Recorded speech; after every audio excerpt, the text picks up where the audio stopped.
This morning, 3 defendants were convicted of committing federal hate crimes in connection with the murder of Ahmaud Arbery. On February 23, 2020, Mr. Arbery was targeted, chased, shot, and killed while running on a public street. Today, a jury of the defendant's peers unanimously found beyond a reasonable doubt that the defendants acted because Mr. Arbery was black. The defendants' actions and the racism that fueled them have inflicted enduring trauma on Mr. Arbery's family, his friends, his community, and communities across the country. My heart goes out to his parents, Ms. Wanda Cooper-Jones and Mr. Marcus Arbery Sr., for the unimaginable loss they have endured. Upon its founding, after the Civil War during Reconstruction, the Justice Department was tasked with bringing to justice those who used terror and violence to prevent black Americans from exercising their civil rights. The white supremacists who carried out those acts assumed that they could operate outside the bounds of the law. Modern federal hate crime laws have enhanced the Justice Department's authority to prosecute violent acts motivated by bias. Throughout our history and to this day, hate crimes have a singular impact because of the terror and fear that they inflict on entire communities. The Justice Department does not investigate or prosecute people because of their ideology or the views they hold, no matter how vile.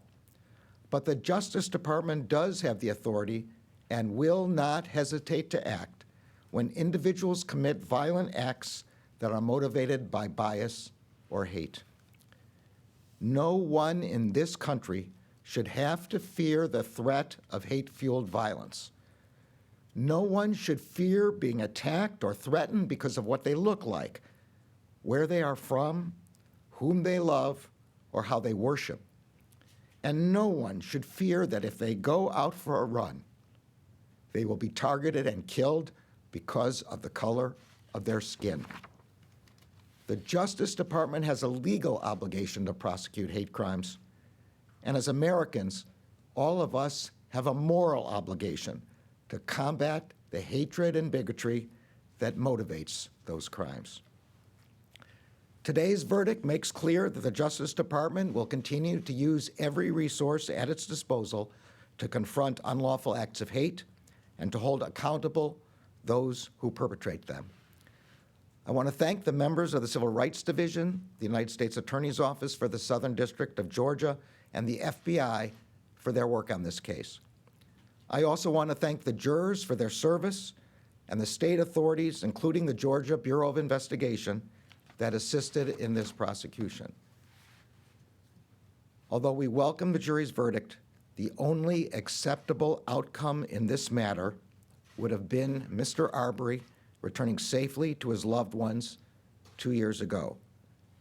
His family and his friends should be preparing to celebrate his 28th birthday later this spring, not mourning the 2nd anniversary of his death tomorrow.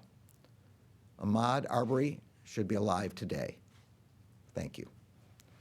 I'll take a few questions. Attorney General, if I may switch gears to Ukraine, what can the Department of Justice specifically do to help the Biden administration with this situation in Ukraine? Then I have a follow-up on Ukraine.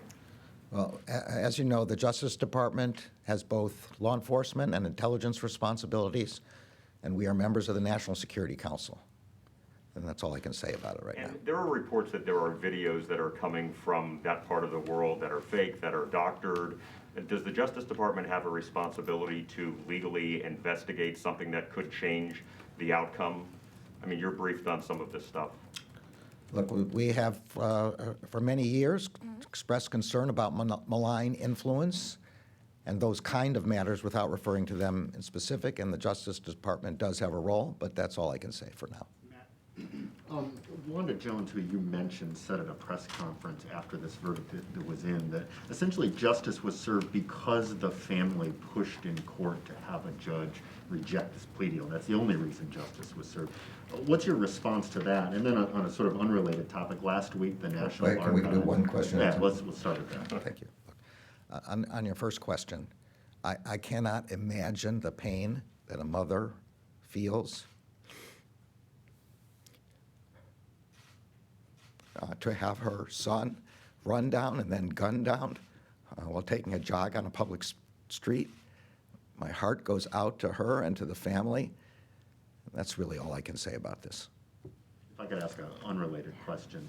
Last week, the National Archives revealed that it found classified information in 15 boxes of documents stored at Mar-a-Lago. Is the Justice Department investigating to determine how that classified information got there and who might have accessed it? So as the archivist said in a letter that was sent to the Congress, the National Archives has informed the Justice Department of this and communicated with it. And we will do what we always do under these circumstances, look at the facts and the law and take it from there. What does that mean you're investigating? What do you mean what you always do? Oh, yeah, hi. Thanks for doing this press conference. Sure. Last July, the Justice Department had there was a research report that went out which said that over the past 2 decades, the DOJ has declined to prosecute 82% of the people who are suspected of hate crimes. Why is this case today differently? Why is it, what does this case say about your path going forward? Why has it been so difficult in the past to secure convictions? And also, do you think now in hindsight that entering into a plea in this case would have been a mistake in light of today's victory? And then I have one other question after that. That's a threefer. Your second one was just asked over here, and you can write down the same answer I gave on that one. On the first question, look, every case is decided on its own merits. We've done a number of hate crimes prosecutions already in the last 2 years, and we will continue to bring those cases where we have the facts and the law on our side. Now you have a third question. Does the Justice Department have any concerns with, just hypothetically, bringing charges against a former president, which has not been done before? Is that something on the table? Yeah, so A, I don't answer hypotheticals, and B, I can't make any comments about whether we have investigations or not. This is our standard practice to not answer those kinds of questions. Okay. Thanks, everybody. Thank you.